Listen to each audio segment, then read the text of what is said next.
Perfect. Good job. Stay. Look. Look. Perfect. That's such a good girl.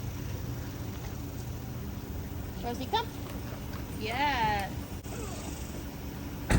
Stay. Good. Wait. Wait. Leave it. Wait. Stay. 7. Like you're checking the mail. Leave it. What a good dog. Leave it. Thank you. Leave. Leave it. Leave. Good. Stay. Okay. Good. Make another loop around. Okay. Perfect dog. Rosie, come. Come. Uh-oh. Rosie, please. Good. Rosie, please. Please. Good. Please. Uh-oh. Rosie, please. Perfect. Rosie, stay. Leave it. Good job. Good job. Stay. One more. Perfect. You can lay down. Lay. Lay. Good. Stay.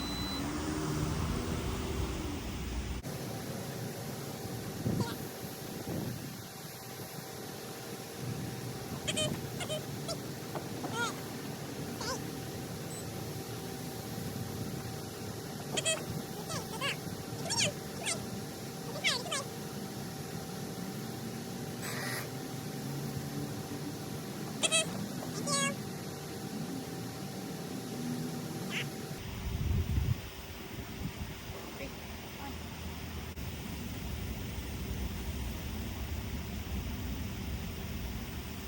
Rosie, play.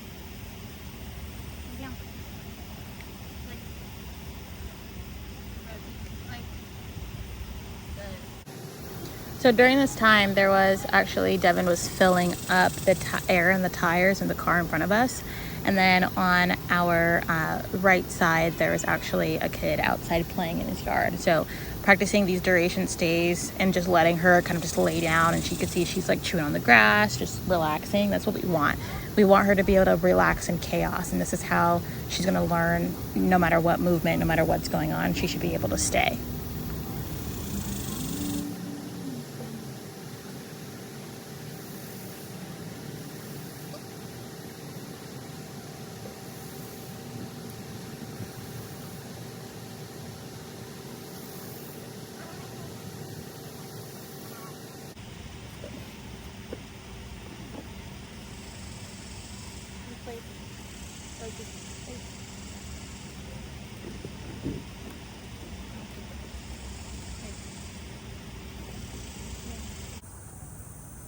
So this next thing that we're going to be working on is her reaction to other people.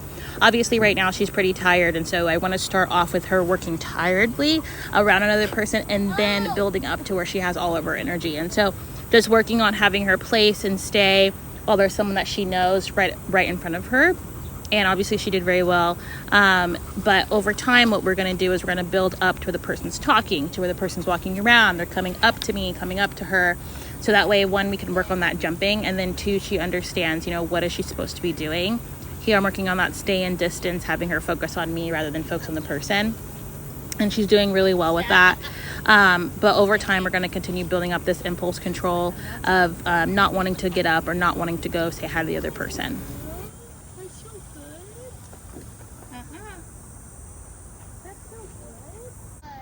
So now that we have some of our basics down, we're going to be working on applying them to leash walking and kind of teaching her what the leash means, how to react to the leash, and what to do on the leash. So we are introducing the prong collar.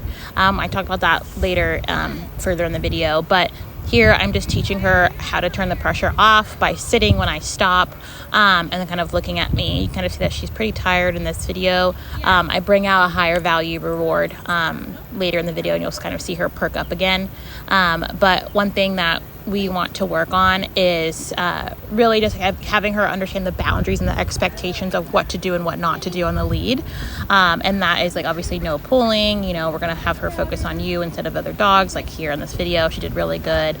And so instead of letting her pull, we have to teach her how to walk first. And that kind of sounds redundant. Some dogs don't know how to walk or don't know how to not choke themselves just because they're super excited, and Rosie is like that.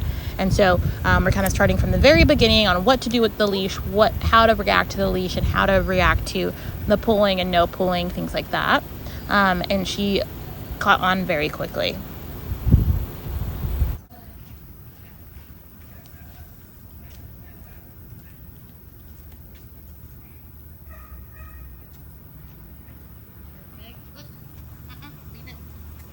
Yes, thank you, ma'am.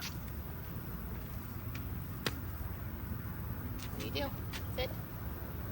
Perfect, thank you. Let's do that again. Let's go. Walk with me. Yes. Good, Rosie. Yes. Yes.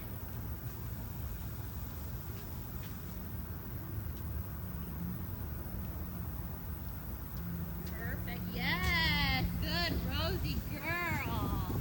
Good job. Ow, eat nicely. What do you do? Sit. Perfect. Look at me. Perfect. That's so nice. Thank you. That's very good.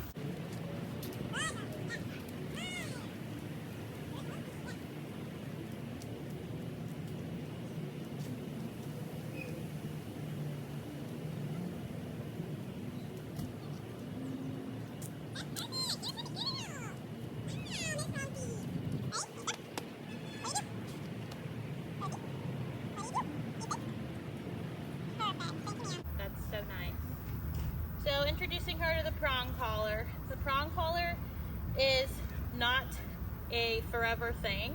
It can be if you want it to be, but it's kind of like a helper, teaching her the pressure of what the leash actually means. Having her on a harness, that helps the body pull forward. So think about what like sled dogs use to walk on a leash, or excuse me, to pull a sled.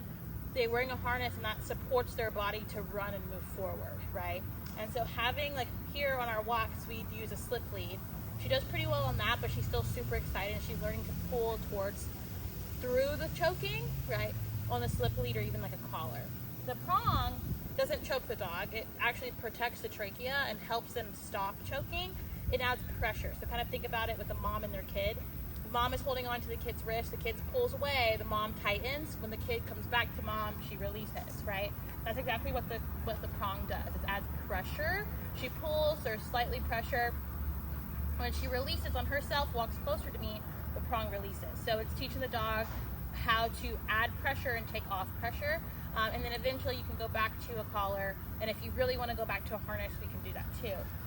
But she's catching on really well to the prong. We're going to keep working on this. Teaching her, the right side is where I want her to be. When I stop, she stops and sits. Over time, as she's catching on to that,